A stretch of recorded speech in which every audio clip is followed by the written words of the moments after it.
அனைவருக்கும் வணக்கம். நம் வாழ்க்கையில் உணவு பழக்க வழக்கங்களில் தினமும் ஒரு பழங்கள், தினமும் ஒரு ட்ரை ஃப்ரூட்ஸ், தினமும் ஒரு கீரைகள்,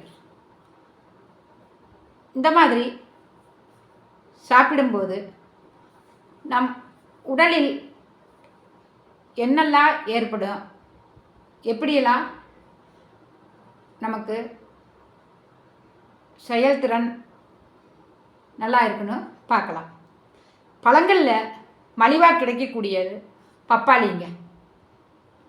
பப்பாளி சாப்பிடுவதனால் நிறையா நன்மைகள் இருக்குது. அதில் கால்சியம், பொட்டாசியம், நார்ச்சத்து நிறையா இருக்குது. வைட்டமின் சத்து ஏபிசி அந்த மாதிரி நிறைய வைட்டமின் சத்து இருக்குது. நம் உடலுக்கு தேவையான வைட்டமின் சத்து பப்பாளியில் இருக்குங்க. பப்பாளி சாப்பிடும்போது எலும்புகள்லாம் நல்லா வலுவாகவும், ஜீரண மண்டலம் அதாவது வயிறு, சிறுகுடல், பெருகுடல் அந்த மாதிரி உறுப்புகள் ஜீரண மண்டலம்னு சொல்லுவோம் இல்லைங்களா, ஜீரண மண்டலங்கள் இயல்பாக செயல்படுவதற்கும் பப்பாளி மிகவும் உயர்ந்தது. பப்பாளி சாப்பிடும்போது இரத்தத்தை சுத்தப்படுத்துது. ஸ்கின் நல்லா பளபளப்பாகவும் முகம் பொலிவாகவும் இருக்கும். முக்கியமாக கர்ப்பிணி பெண்கள் சாப்பிடக்கூடாது, சரிங்களா? ஏன் அப்படின்னா அது உடம்புல சூட்டுத்தன்மை அதிகப்படுத்துங்க. அதனால் கர்ப்பிணி பெண்கள் சாப்பிடக்கூடாது. சர்க்கரை நோய் உள்ளவர்கள் சாப்பிடும்போது சர்க்கரையின் அளவு, இரத்தத்தில் உள்ள சர்க்கரையை கட்டுக்குள் கொண்டு வரும் இந்த பப்பாளி. அதே மாதிரி மோஷன் சரியாக போகலை, சர்க்கரை நோய் உள்ளவர்கள் டேப்லெட்டு போட்டு மலம் இறுகிருங்க. அது ஏன் அப்படின்னா அந்த மாத்திரை, சுகர் மாத்திரை சாப்பிடும்போது ஏற்கனவே முன் வீடியோவில் சொல்லியிருந்தேன், மலம் இறுகி தான் காலையில் மோஷன் போகிறதுக்கு ரொம்ப சிரமப்படுவாங்க. அந்த மாதிரி இருக்கும்போது இரவு படுக்க போகும்போது 2 ஸ்லைஸு பப்பாளி சாப்பிட்டு படுத்தா காலையில் மோஷன் நல்லா ஃப்ரீயாக போகும். எப்போவுமே சொல்கிறது என்ன அப்படின்னா, நம்ம இரவு படுக்க போகும் முன்பு நல்லா சூடாக 1 டம்ளர் தண்ணி குடிச்சிடணுங்க. தினமும் ஒரு தேநீர் சொன்னேன் இல்லைங்களா, காலையிலே அருந்தி வரலாம், சாயங்காலம் படுக்க போகும்போது என்ன தேநீர் குடிக்கலாம்னு முன் வீடியோவில் சொல்லியிருக்கேன் இல்லைங்களா. அந்த மாதிரி பப்பாளி பழம் சாப்பிட்றது நல்லது ராத்திரிக்கு, சரிங்களா?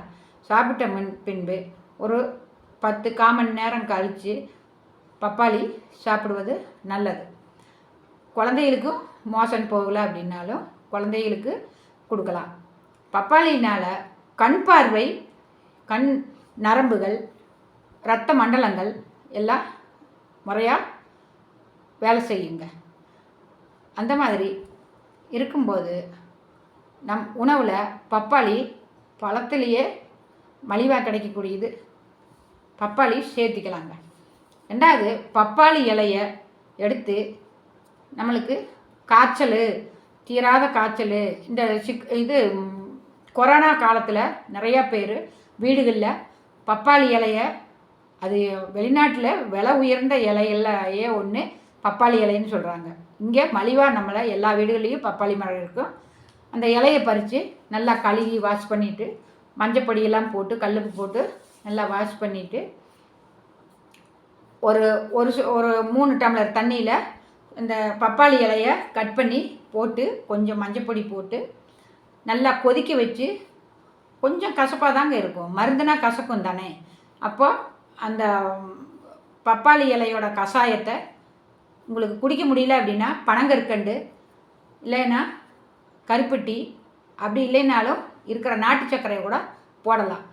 முன் வீடியோவில் சொல்லியிருந்தது என்ன அப்படின்னா, ஒயிட் சுகரு அறவே எடுத்துக்காதீங்க. எந்த ஜூஸுகளுக்குனாலும் ஒயிட் சுகர் போட்டிங்கன்னா நோய் கூடவே வந்துடும், சரிங்களா? அந்த மாதிரி எடுத்துக்கலாம். அப்போ ஒயிட் சுகர் நாட்டு சர்க்கரையை போட்டு நல்லா கஷாயமாக வச்சு குடிக்கும்போது உடம்புல நல்லா வேர்க்கும், ஸ்கின்னெல்லாம் நல்லா ஓப்பன் ஆகி கழிவெல்லாம் நல்லா வெளியேறும். காய்ச்சல் ஒரு மணி நேரத்தில் கையில் பிடிச்ச மாதிரி நிற்குங்க. இதுக்கு தேவையில்லாமல் ஆஸ்பத்திரிக்கு போக வேண்டிய அவசியம் இல்லை.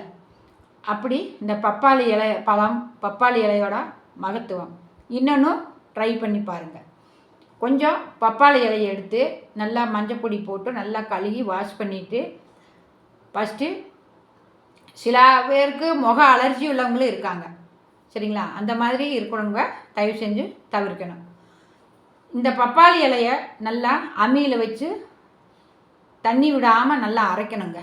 இல்லை எங்கள் வீட்டில் அம்மி இல்லை அப்படின்னா மிக்சியில் போட்டு கூட நல்லா அரைச்சி வெள்ளை துணி, காட்டன் துணியில் வடிகட்டி எடுத்துக்கணும்.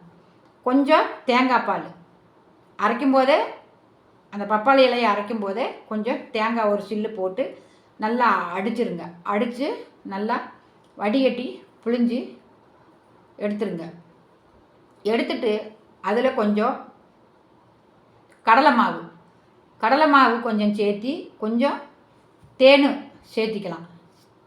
சேர்த்தி நல்லா மிக்ஸ் பண்ணி ஒரு பவுலில் எடுத்து வச்சுக்கோங்க. டெய்லி படுக்க போகும்போது, இல்லை லீவு நாள், வாரத்தில் ஒரு நாள் தானே லீவு அப்படின்ட்டு இருக்கிறவங்களுக்கு லீவ் அப்போ அந்த முகத்துக்கு நல்லா அப்ளை பண்ணிவிட்டு ஒரு 20 நிமிடத்துலேருந்து ஒரு 30 நிமிடம் வரை விட்டுட்டு நல்லா சோப்பு எதுவும் போடாமல் நல்லா முகத்தை நல்லா வாஷ் பண்ணி பாருங்கள்.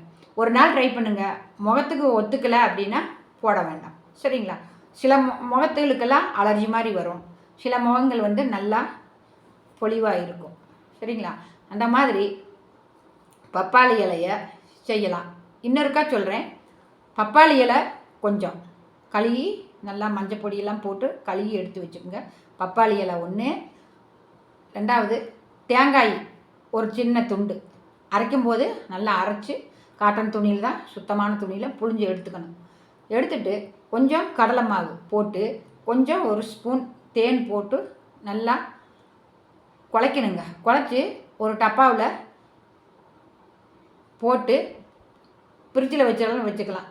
அது வந்து அலோவேரா ஜெல்லு மாதிரி நல்லா நல்லா ஆயிருங்க.